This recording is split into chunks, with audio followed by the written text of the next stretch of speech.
Hello मेरे प्यारे बच्चों, आज की क्लास में आपका स्वागत है। पिछली क्लास में हम लोगों ने इलेक्ट्रिक फील्ड लाइनें बनानी सीख ली थी जब हमें चार्जेस का पेयर दिया हो। सेम वाला केस भी देख लिया था हमने, प्लस और माइनस का केस देख लिया था, प्लस और प्लस का केस देख लिया था। इसमें तो नल पॉइंट था ही नहीं, इसमें नल पॉइंट बीच में था। फिर हमने देखा था प्लस क्यू और 2Q का केस।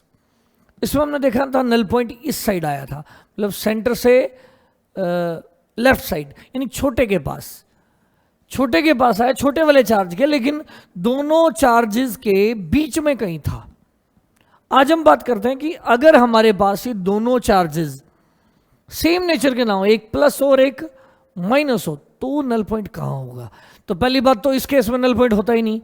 इस केस में नल पॉइंट होता है जब चार्जेस का नेचर सेम हो, प्लस प्लस हो, तो नल पॉइंट इस रीजन में, बीच वाले, दोनों चार्जेस के बीच वाले रीजन में, एक बड़ा और एक छोटा, तो सेंटर पे नहीं, इधर हो जाता है। और दोनों सेम है तो सेंटर पे होता है, लेकिन होता दोनों चार्जेस के बीच वाले रीजन में, इधर इधर इधर कहीं नल पॉइंट नहीं हो सकता। लेकिन अगर हम ये दोनों चार्ज कर देंगे अपोजिट नेचर के और अनइक्वल, तो देखते हैं क्या होगा। तो पहले मैं बता दूं, रिजल्ट ही बता दूं, एक प्लस 2Q कर लें और एक माइनस Q कर लें, तो नल पॉइंट आएगा, लेकिन यहां नहीं आएगा, यहां नहीं आएगा, इस लाइन पे आएगा और बीच वाले रीजन में नहीं आएगा। तो देखिए बड़ा कंपैरिजन है, बड़ा ही सुंदर सा। यहां होता ही नहीं, यहां अगर इक्वल है, same nature same, plus plus plus plus, तो होता है, लेकिन कौन से रीजन में होता है? बीच वाले रीजन में होता है, इस वाले रीजन में। इस वाले रीजन में अगर ये इक्वल है तो बिल्कुल सेंटर, अगर अनइक्वल है तो स्मॉलर के पास। अब बात करेंगे आज की, अगर अनइक्वल हो और अपोजिट हो, तो इस रीजन कहीं नहीं, अब भी छोटे के पास होगा, लेकिन इस दोनों चार्जेस को ज्वाइन करने वाली लाइन पे इस साइड आएगा। चलिए बनाते हैं, इसकी ड्राइंग भी बनाते हैं। अगर हमने कह दिया ये प्लस 2Q चार्ज है,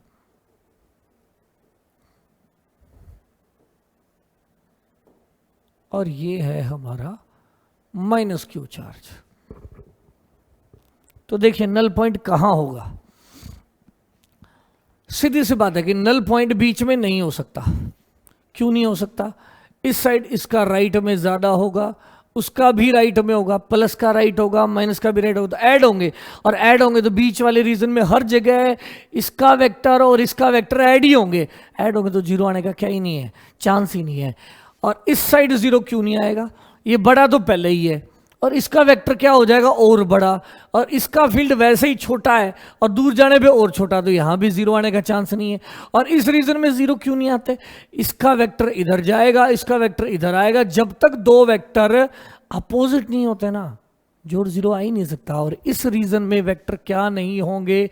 अपोजिट नहीं होंगे, तो जोड़ जीरो नहीं आएगा। तो केवल एक हिस्सा ऐसा बचा जहां जीरो आने का चांस है, नीचे भी नहीं। नीचे भी इसका वेक्टर इधर होगा, उसका वेक्टर इधर होगा, दोनों वेक्टर क्या नहीं बनेंगे? अपोजिट।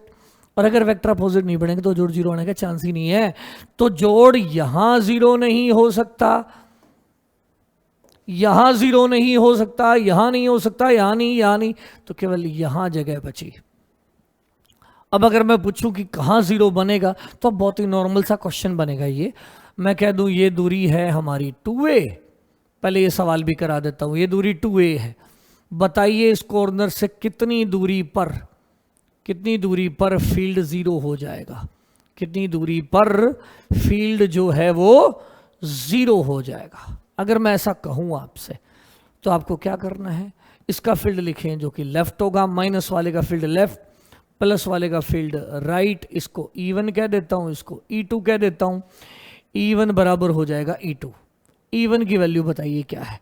E1 है इस नेगेटिव चार्ज का, E1 है इस पॉजिटिव का फील्ड राइट में, प्लस का राइट, माइनस का लेफ्ट। माइनस वाले का अंदर माना है और प्लस वाले का बाहर है। तो E1 की वैल्यू लिखिए, K इंटू में चार्ज कितना है 2Q divided by distance 2A और ये x, 2A और ये x, तो हो गया 2A प्लस x का whole square is equal to क्या होगा? E2। इसका फील्ड जो कि अंदर है KQ। वैल्यू लिखते वक्त साइन नहीं लगाएंगे, वैल्यू लिखते वक्त क्या नहीं लगाएंगे, साइन नहीं लगाएंगे। तो क्यू डिवाइडेड बाय दूरी कितनी है x, तो x का स्क्वायर, तो k से k कट गया, q से q कट गया, 2x square is equal to आ गया 2a प्लस x का होल स्क्वायर। अब दोनों साइड रूट ले लो, तो root 2x is equal to हो गया 2a प्लस x, एक प्लस वाला आंसर हो गया और एक माइनस वाला, देयरफॉर x बराबर आ गया कितना, x वाली टर्म एक साइड करो, यहां भी x की टर्म है और यहां भी x की टर्म है, ये इधर ले आओ, तो plus minus root 2x minus x is equal to हो गया 2a। एक बार प्लस वाला साइन लेते हैं, तो रूट 2x प्लस वाला साइन लेते हैं और x common, root 2 minus 1 is equal to 2a, एक हो गया x common minus root 2 minus 1 is equal to 2a। एक बार मैंने प्लस ले लिया, एक बार मैंने माइनस ले लिया, तो x बराबर आ गया 2a divided by root 2 minus 1, और यहां आ जाएगा x बराबर 2a divided by minus root 2 minus 1। और ये तो आंसर नेगेटिव हो गया, नेगेटिव कह रहा है राइट नहीं लेफ्ट, लेफ्ट में पॉसिबल ही नहीं है, तो ये आंसर पॉसिबल नहीं है, तो केवल ये आंसर हो गया। तो एक बात तो ये होगी। अब बनाते हैं इस फील्ड की ड्राइंग।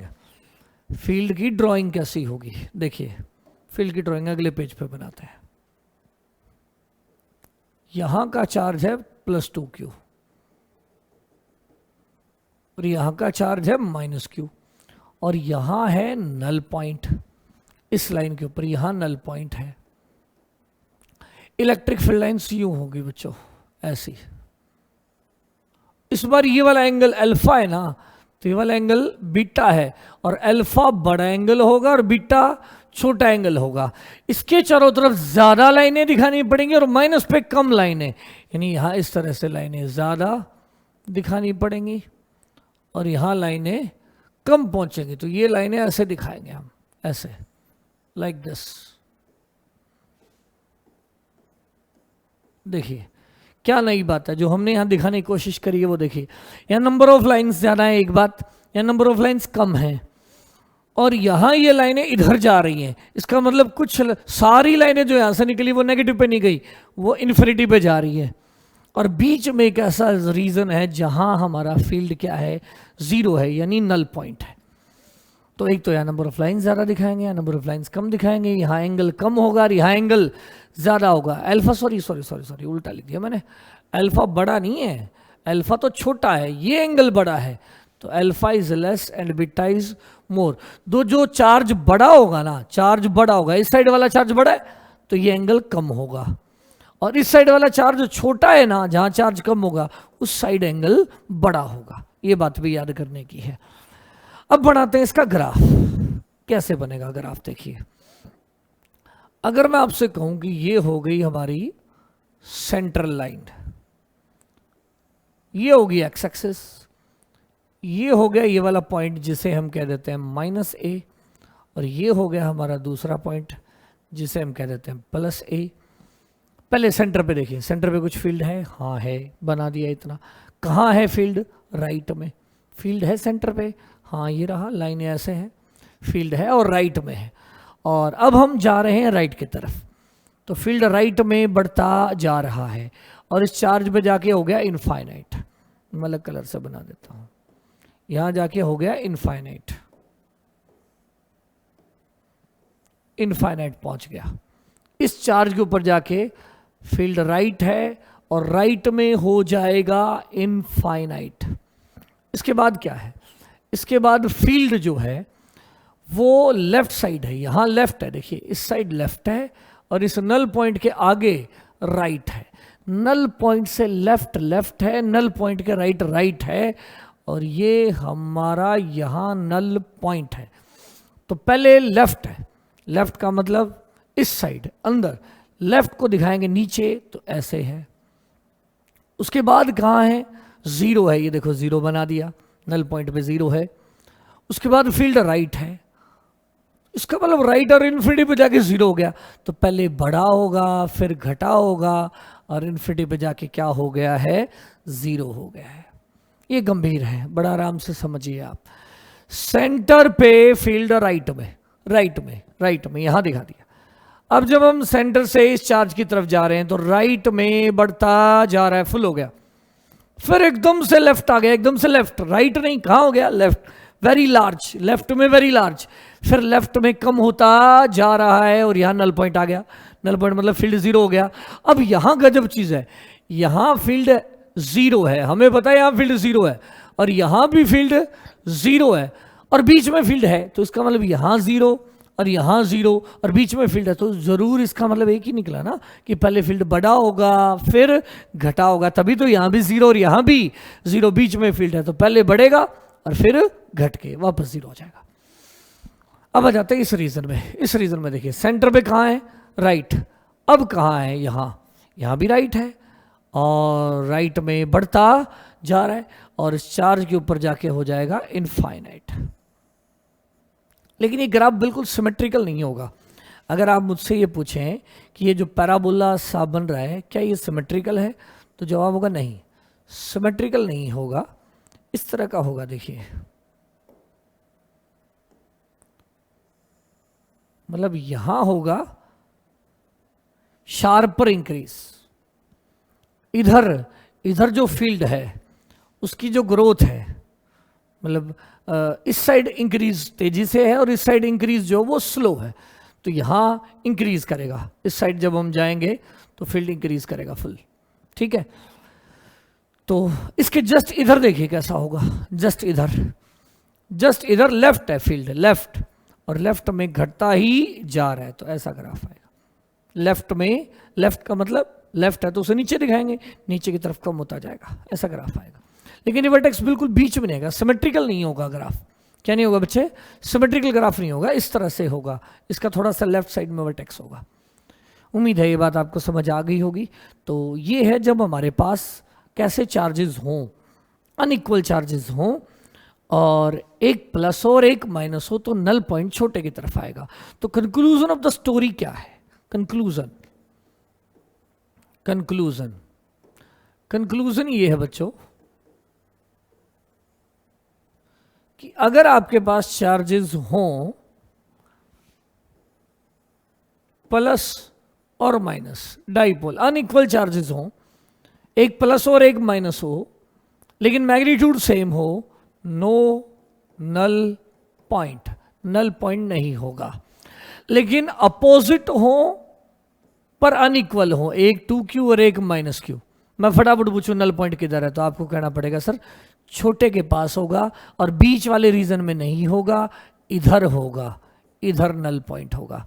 इसी तरह अगर मैं कह दूं यहां -3q है और ये +2q है, ये दोनों चार्जेस हैं, तो आपसे कहा जाए कि नल पॉइंट किस रीजन में होगा, तो आप ये एक्सेस बना लो, इनके बीच में नहीं होगा, इस लाइन पे छोटे के पास होगा, इसकी तरफ नहीं होगा, ये बड़ा है, इस रीजन में होगा।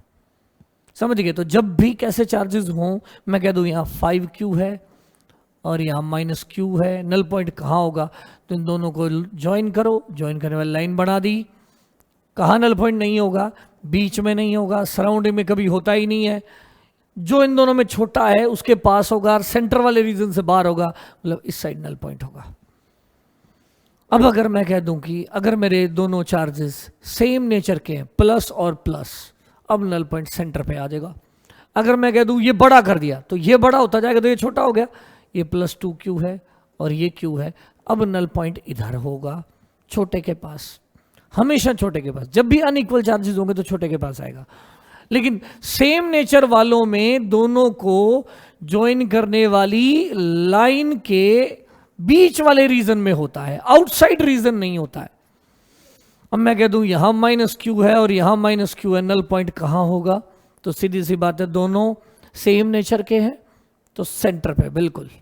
लेकिन अगर मैं ये -2q कर दूं तो ये नल पॉइंट छोटू की तरफ शिफ्ट हो जाएगा, छोटे की तरफ इधर। और अगर मैं ये -5q कर दूं तो ये इधर शिफ्ट हो जाएगा इसकी तरफ। तो मेरे ख्याल से आपको ये बात समझ आ गई होगी।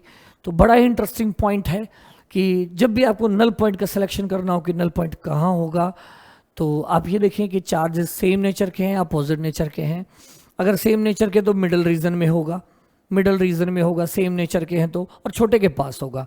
और अगर अपोजिट नेचर के हैं तो अगर इक्वल अमाउंट है तो होगा ही नहीं, और अपोजिट नेचर है लेकिन वैल्यू अनइक्वल है तो सेंट्रल रीजन से बाहर की तरफ होगा, छोटे के पास होगा और छोटे के पास होगा।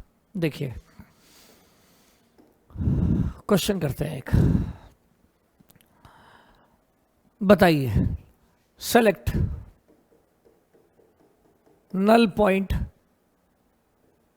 in following figure, select null point zone, null point का जोन बताइए कहां होगा। A option plus Q minus Q, मैं इससे बना रहा हूं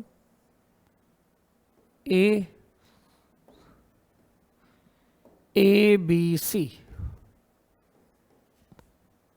तो जवाब क्या होगा बेटा, दोनों इक्वल वैल्यू के हैं और अपोजिट है, नो जोन, ऐसा कोई हिस्सा नहीं है जहां नल पॉइंट हो। मैंने कहा भाई इसी सवाल में ये +2q है और ये -3q है, अब नल पॉइंट कौन से हिस्से में आएगा, ए बी या सी, कौन से हिस्से में आएगा। अनइक्वल है तो कौन से हिस्से में नहीं होगा, बीच वाले हिस्से में नहीं होगा, ऊपर और नीचे के हिस्से में तो कभी होता ही नहीं है। तो इन दोनों में से इस रीजन में होगा, यहां या तो ए में या सी में। अब देखिए छोटा कौन है, छोटा कौन है, 2q छोटा है, तो इस रीजन में होगा। अगर मैं यही सी ऑप्शन में ये कह देता हूं ये 2q है और ये -q है, अब यही दो रीजन फिर से लिख देता हूं ए बी सी। अब आप बताइए नल पॉइंट कहां होगा, अनइक्वल है इस रीजन में नहीं होगा, ऊपर नीचे कभी होता ही नहीं है। अब बचा ए और सी, इन दोनों में से छोटा कौन है, ये, तो इसके पास होगा। डी ऑप्शन, मैंने कहा आपसे कि ये -q है और ये -2q है। पहले आप नेचर देखिए कैसी नेचर है, दोनों की नेचर सेम है, ए रीजन, बी रीजन और सी रीजन, दोनों की नेचर अगर सेम है तो कौन से रीजन में हो ही नहीं सकता, ए और सी आउटसाइड रीजन में हो ही नहीं सकता, इंटीरियर रीजन में होगा। इंटीरियर रीजन में लेकिन किसकी तरफ, सेंटर से लेफ्ट या सेंटर से राइट, तो जवाब होगा इस रीजन में होगा और इसकी तरफ होगा, इसकी तरफ, इसके पास, छोटे वाले के पास। ई ऑप्शन मैंने आपको दिया कि ये है Q और ये दूसरे वाला है Q/2। मैंने पूछा नल पॉइंट बताइए, ए बी सी कौन से रीजन में होगा, तो आपको कहना है सर दोनों के नेचर सेम है। अगर नेचर सेम है तो आउटसाइड रीजन में नहीं होगा। देखो नेचर अपोजिट है तो कौन से रीजन में नहीं होगा, इंटीरियर में नहीं होगा, आउटसाइड में होगा। अपोजिट है तो आउटसाइड में होगा, सेम है तो इनसाइड वाले बीच वाले रीजन में होगा। तो यहाँ बीच वाले रीजन में होगा और किसके पास होगा, छोटे के पास। इन दोनों में छोटा कौन है, ये वाला छोटा है तो उसके पास होगा। उम्मीद है आपको ये बात समझ आ गई होगी। आ गई तो अब हम देखते हैं थोड़ा सा नेचर भी। अगर हमारा नल पॉइंट है और अगर हम उस नल पॉइंट के ऊपर क्या रख दें, चार्ज रख दें, तो कितनी फोर्स लगेगी। तो सीधी सी बात है, जहां नल पॉइंट होता है उसका मतलब है कि वहां फील्ड जीरो है। जहां नल पॉइंट है वहां फील्ड जीरो है। और अगर किसी नल पॉइंट के ऊपर हम क्या रखेंगे, कोई चार्ज रखेंगे, तो उसके ऊपर लगने वाली फोर्स होगी चार्ज इंटू फील्ड, और फील्ड होगा जीरो तो फोर्स लगेगी जीरो, फोर्स जीरो। और अगर फोर्स जीरो है तो वो पॉइंट होता है इक्विलिब्रियम पॉइंट। कौन सा पॉइंट होता है बच्चे, इक्विलिब्रियम पॉइंट। अब इक्विलिब्रियम हो सकता है जहां फोर्स जीरो हो, वो इक्विलिब्रियम। और इक्विलिब्रियम हो सकता है तीन तरह का। कौन कौन सा इक्विलिब्रियम हो सकता है भाई, इस तरह का, एक कटोरे में यहां बोल है, कटोरे में यहां बोल है, इस रोड पे ये बोल है। देखिए अगर आप इस बॉल को डिस्टर्ब कर देते हैं तो ये वापस आएगा ऊपर, आपने छेड़ा ऊपर आएगा नीचे। तो अगर आप छेड़ने के बाद सिस्टम वापस आता है तो हम कहेंगे स्टेबल इक्विलिब्रियम है। और अगर छेड़ने के बाद आपने छेड़ा और वापस नहीं आया तो हम कहेंगे अनस्टेबल है, अनस्टेबल है। और आपने जहां छोड़ा यहां रह जाए, यहां छोड़ा यहां रह जाए, हम कहेंगे न्यूट्रल इक्विलिब्रियम है। यानी अगर आपको चेक करना है कि इक्विलिब्रियम स्टेबल है या अनस्टेबल है तो आप डिस्टर्ब करके देखो। अगर डिस्टर्ब करने के बाद सिस्टम अपनी जगह पे वापस आया तो स्टेबल वाला इक्विलिब्रियम, और अगर वापस नहीं आया तो अनस्टेबल वाला इक्विलिब्रियम है। चलिए इस बात पे कुछ छोटे छोटे सवाल करते हैं। मैंने कहा आपसे ये प्लस क्यू चार्ज है और ये भी प्लस क्यू चार्ज है। पहला सवाल, सवाल नंबर 1, नल पॉइंट कहाँ है? आपको कि सर इक्वल है और ये लाइन है, सेम नेचर है, बीच में होगा, दोनों इक्वल है, बिल्कुल सेंटर पे होगा, सेंटर पे नल पॉइंट है। मैंने कहा मैंने यहां रख दिया माइनस क्यू चार्ज। आप बताइए इक्विलिब्रियम है? तो आपका जवाब होगा हाँ सर, क्योंकि ये कौन से पॉइंट के ऊपर रखा गया है? नल पॉइंट पर रखा है, और अगर नल पॉइंट पर रखा है तो उस पर फोर्स 0 है, और फोर्स 0 है तो ये वाला पॉइंट इक्विलिब्रियम है। एक बात ओके।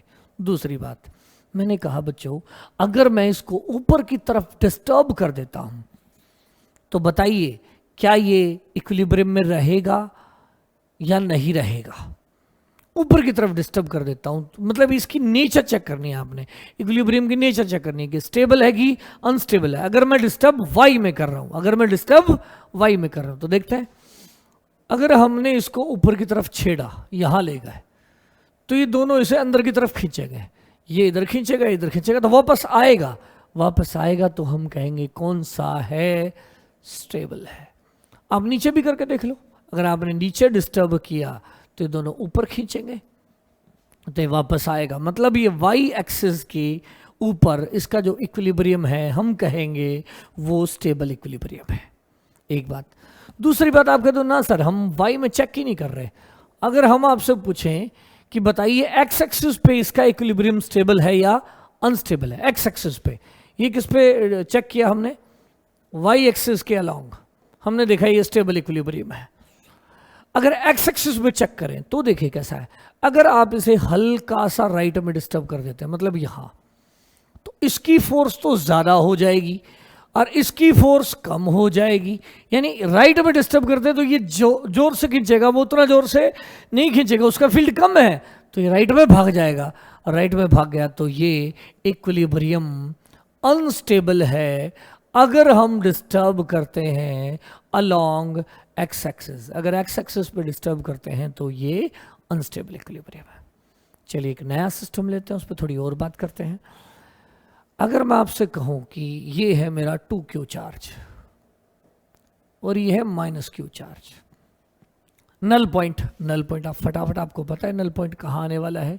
इस रीजन में नहीं हो सकता, अपोजिट नेचर के चार्जेस हैं तो बीच के रीजन में नहीं होगा, आउटसाइड रीजन में होगा, इधर और इधर कभी होता ही नहीं है, बड़े के पास नहीं होगा, छोटे के पास, तो मतलब यहां कहीं क्या होगा?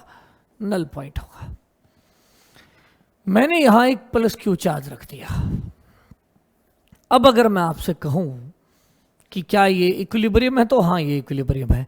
अगर मैं इसे लेफ्ट डिस्टर्ब कर दूं तो क्या होगा बताइए? क्या ये इधर भाग जाएगा या लौट के आएगा? तो आपको याद होगा इसकी फील्ड लाइन इस सिस्टम की ऐसी थी और यहां ऐसी थी।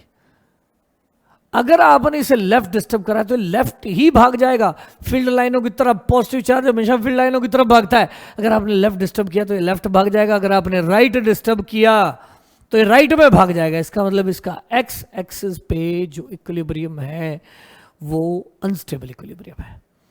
तो इस प्रकार बच्चों हम जो ऑब्जेक्टिव क्वेश्चंस आते हैं इस तरह के, जिसमें ये पूछा जाता है इक्विलिब्रियम कैसा है, स्टेबल है, अनस्टेबल इक्विलिब्रियम है या नहीं है, नल पॉइंट कहाँ है कहाँ नहीं है, उन सारी प्रॉब्लम्स को डील कर सकते हैं।